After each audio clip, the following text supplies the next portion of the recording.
What's up and welcome. This is me, you, and Switch 2. I'm me, Tom Tates, and you are you. So let's talk about Switch 2. This is the latest and greatest Nintendo Switch 2 news brought to you every Tuesday and Friday in 5 to 10 minute short and sweet snackable episodes. Today's Friday, October 31st. It is 6:03 a.m. It is All Hallows Eve.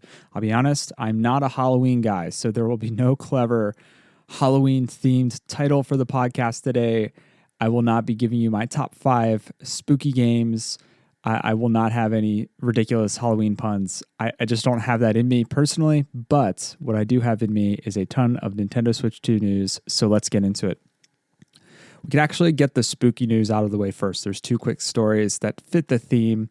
As a reminder, Luigi's Mansion, which launched with the GameCube, is now available to play in Nintendo Switch Online's Classics library. So if you never played this Halloween-ish themed game, today might be the perfect day to do it. Capcom dropped a lot of Resident Evil Requiem news and launched pre-orders for the game. Of course, this is the next mainline Resident Evil title. It's hitting Switch 2 on February 27th alongside PlayStation 5, Xbox Series X, S, and PC. So on Switch 2, there will be a special edition Resident Evil Requiem Switch 2 Pro Controller. It is currently up for pre-order for $100. It's solid black with the Resident Evil logo and a newspaper-style graphic overlaying it. It's kind of cool. I don't know if it's $100 cool, but it does look good.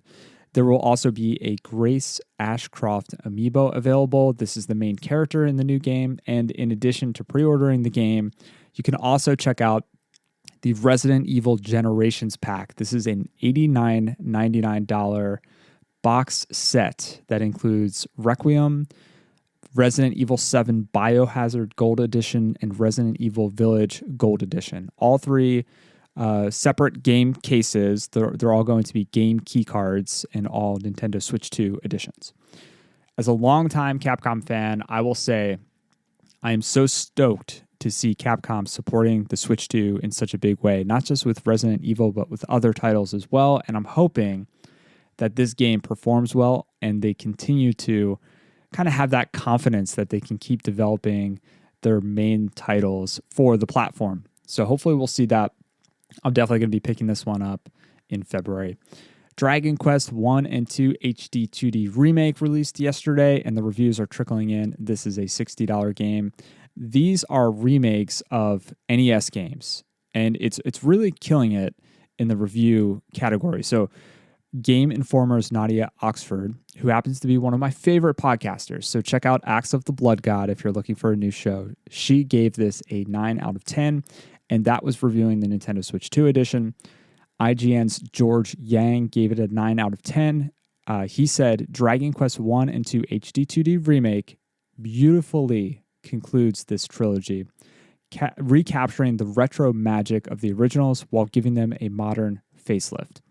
Nintendo Life's Mitch Vogel gave it a 9 out of 10, saying Dragon Quest 1 and 2 HD 2D Remake is a deeply satisfying follow-up to last year's remake project, closing out the Erdrick trilogy on a fittingly high note, a gorgeous art style, tons of new content, and quality of life updates, and a wonderful soundtrack, all combined to make this one an easy recommendation for any retro JRPG fans. So I'll link to these reviews, and Nintendo Life also has a great review roundup, which has additional reviews that you can check out. I'll put those in the show notes. So if you're an RPG, specifically a JRPG, specifically a retro JRPG fan, you might want to check out these reviews.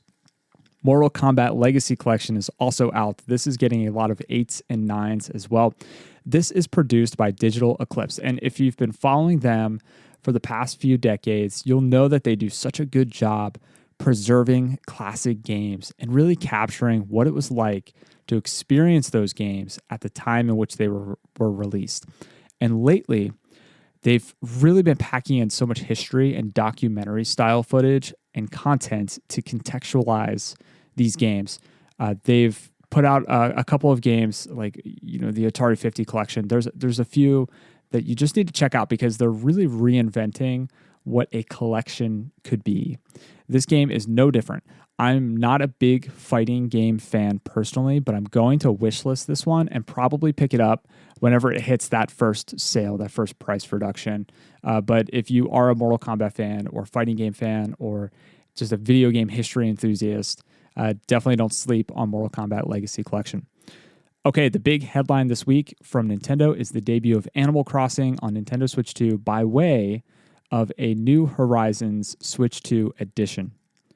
So my household, the Tate family household, has been a New Horizons fan since it first released. We have multiple islands. And so the kids and I, we sat down and we watched the entire 12-minute video on this Nintendo Switch 2 edition and upgrade that covered all of the updates. I'll link to the full video in the notes if you want to check it out. But a few things that stood out to me, just a few highlights for me personally. In addition to graphical improvements, we are getting mouse functionality, which looks incredibly useful here. So for these types of games, having the option to use the mouse and use like multi-select, it's pretty perfect. I don't have a good living room set up for using the mouse. We've fumbled a bit trying to play Dragon Drive and Mario and Wario on the Nintendo Switch Online Classics Collection. Maybe this will help us figure out a solution. We just don't have a good table for the mouse. So I have a giant mouse pad. Maybe I need to break it out. The game will also make use of the microphone and the Nintendo Switch 2 camera and some expanded online capabilities, which all felt a little bit gimmicky to me. But to be fair, most of the use of the microphone and the Switch 2 camera, like in the Mario Party Switch 2 edition, it all feels a little gimmicky to me. But I'm also in my late 30s and I don't have 8 friends with cameras lounging around, wanting to hang out potentially by a fire while we're playing games. So this might be for someone, but it's not for me. There's also a 3.0 version that'll accompany this, and it'll also come to Switch 1. So if you are looking to just maintain your Switch 1 edition, you will get all of these other upgrades that come with the 3.0 version.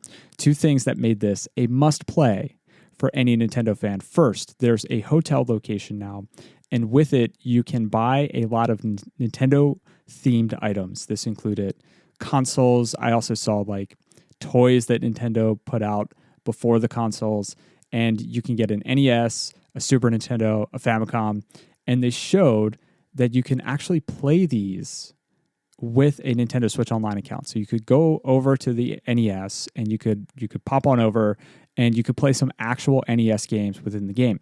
This is awesome because it's a callback to functionality that the original Animal Crossing had way back in the day, which I remember, and I remember being so much fun and just a nice little Easter egg. There's also collaborations, which featured Lego, Splatoon, and my personal favorite, The Legend of Zelda. So the Legend of Zelda themed items and characters that you can pull into Animal Crossing to kind of match that franchise. It was just awesome. I cannot wait to jump into this game and pull in a bunch of Legend of Zelda characters. So very cool. I'm looking forward to this. It'll drop on January 15th, so a bit of a wait. It'll be $65 for the full title, and if you have Animal Crossing's New Horizons already, it'll only cost you $5 for the upgrade.